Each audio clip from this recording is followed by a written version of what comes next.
अब बात करेंगे कोरोना की वैक्सीन की। कोरोना की वैक्सीन बना रहे पुणे के सीरम इंस्टीट्यूट में कल बहुत बड़ा हादसा हो गया। इंस्टीट्यूट के कैंपस में एक बिल्डिंग में अचानक आग लगी, जिसमें 5 लोगों की दर्दनाक मौत हो गई। आज मुख्यमंत्री उद्धव ठाकरे हालात का जायजा लेने सीरम इंस्टीट्यूट जाएंगे। सीरम इंस्टीट्यूट में आग की खबर से हड़कंप मच गया था। हालांकि आग बुझने पर कंपनी की तरफ से ये साफ कर दिया गया कि आग से वैक्सीन या इसके प्रोडक्शन पर कोई असर नहीं पड़ा है। इस वक्त की बड़ी खबर आपको बता दें, पुणे के सीरम इंस्टीट्यूट में एक बिल्डिंग के हिस्से में आग लग गई। इस अग्निकांड में 5 लोगों की जान चली गई।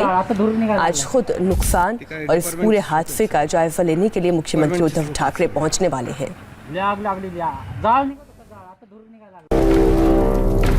तारीख 21 जनवरी 2021, वक्त दोपहर 2:45। जगह 4थी और 5वीं मंजिल, सीरम इंस्टीट्यूट पुणे।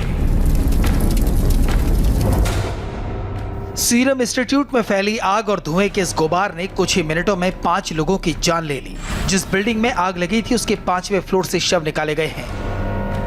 5 शव आग बुझाने के बाद कूलिंग ऑपरेशन के दौरान मिले। मरने वालों में 4 पुरुष और 1 महिला है।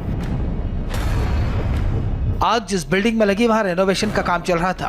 अंदर कई मजदूर भी काम कर रहे थे। जिन 5 लोगों की इस घटना में जान गई है वो सभी कंस्ट्रक्शन लेबर ही थे। ये आग गुरुवार को बिल्डिंग की 4थी मंजिल से शुरू हुई और बाद में इसने 5वीं मंजिल को भी अपनी चपेट में ले लिया। 2 घंटे की कड़ी मशक्कत के बाद फायर ब्रिगेड ने आग पर काबू तो पा लिया, लेकिन अब तक 5 लोग अपनी जान गंवा चुके थे। आग लगी और इसमें 5 लोगों की मौत हो गई। ये 5 लोग जो थे वो इस निर्माणाधीन इमारत में वो काम कर रहे थे, मजदूर थे। इन 5 लोगों की मौत हुई है। जो 5 लोगों की पहचान हुई उसमें बताया जा रहा है कि 2 लोग जो थे वो उत्तर प्रदेश के रहने वाले थे, एक शख्स जो था वो बिहार का रहने वाला था और 2 पुणे के रहने वाले लोग थे। वो इस इमारत में काम कर रहे थे। Serum institute of India terminal 1 यानी कि मांजरी का जो प्लांट है वहां पर वो काम कर रहे थे।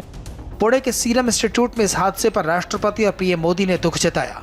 सीरम इंस्टीट्यूट की तरफ से मरने वाले लोगों के परिवारों को 25-25 लाख के मुआवजे का ऐलान किया गया है। सीरम इंस्टीट्यूट में आग के इस तांडव को जिसने भी देखा वो सन्न रह गया। हर किसी की जबान पर एक ही सवाल था कि कोरोना वैक्सीन कोविशील्ड कहीं आग में तो खाक नहीं हो गई। सवाल कोरोना वैक्सीन से जुड़ा था, करोड़ों लोगों की सेहत से जुड़ा था। इसलिए महाराष्ट्र के डिप्टी सीएम अजीत पवार भी सीरम इंस्टीट्यूट गए। अजीत पवार ने हादसे की जांच कराने की बात कही। साथ ही ये भरोसा भी दिया कि कोविशील्ड वैक्सीन को कोई नुकसान नहीं पहुंचा है।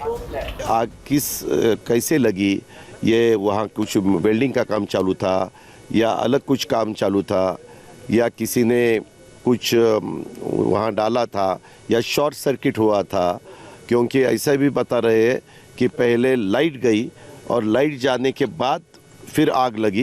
वैक्सीन को कोई नहीं, वो उसको कोई भी खतरा नहीं है। वो वैक्सीन यहाँ नहीं तैयार होते, वो बाजू वाले बिल्डिंग में तैयार होते हैं। सीरम इंस्टीट्यूट ऑफ इंडिया के सीईओ अदार पूनावाला ने भरोसा दिलाया है कि इस घटना से वैक्सीन के प्रोडक्शन पर कोई असर नहीं पड़ेगा। अदार पूनावाला ने कहा कि मैं सरकार और आम लोगों को यह भरोसा दिलाना चाहता हूं कि आग लगने की इस घटना से कोविशील्ड के प्रोडक्शन पर कोई असर नहीं पड़ेगा, क्योंकि ऐसी घटनाओं की आशंकाओं को देखते हुए हमने मल्टीपल प्रोडक्शन बिल्डिंग्स को रिजर्व में रखा है। शुरुआती जांच में पता चला है कि बिल्डिंग के अंदर हो रहे वेल्डिंग और इलेक्ट्रिक के काम में आग लगी है, लेकिन आग का असर कोविशील्ड वैक्सीन पर नहीं पड़ा। कोविशील्ड के टीके सेफ और सिक्योर है, आग वहां तक नहीं पहुंची। सीरम इंस्टीट्यूट का परिसर करीब 100 एकड़ के इलाके में फैला हुआ है। कोरोना वैक्सीन हड़पसर इलाके वाले प्लांट पर बन रही है और आग मांजरी इलाके में लगी थी। हड़पसर और मांजरी के बीच करीब 1 किलोमीटर का फासला है। हड़पसर इलाके के गेट नंबर 5, 6 और 7 से कोविशील्ड की सप्लाई होती है। वहीं जिस इलाके में आग लगी वहां इंस्टीट्यूट का गेट नंबर 1, 2 और 3 है। आग सीरम इंस्टीट्यूट के टर्मिनल 1 में लगी। पहले तीसरी मंजिल पर लगी, बढ़ते हुए 4थी और फिर 5वीं मंजिल तक पहुंच गई। वैक्सीन की डिमांड तो पूरी दुनिया में है।